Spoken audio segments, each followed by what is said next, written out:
how to turn on cross posting on Instagram. Hey everyone, welcome back to the channel. In today's video, I'll show you how to turn on cross posting on Instagram. So now, without further ado, let's get started. So here, first thing first, open the Instagram app on your phone. And now here, once you're inside the app, just tap on the profile icon shown in the bottom right corner of the screen. And now here, once you are inside the profile section, just tap on the three dash icon shown in the top right corner of the screen.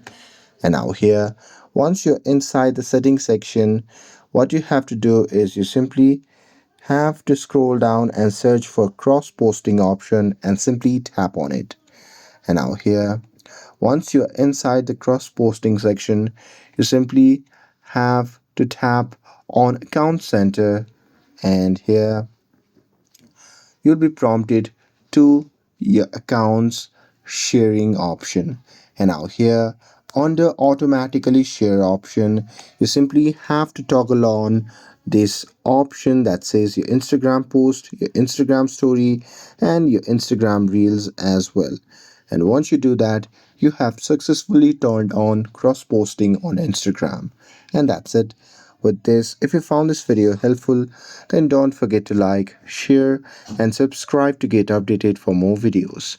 Thanks for watching, and I'll see you in the next video.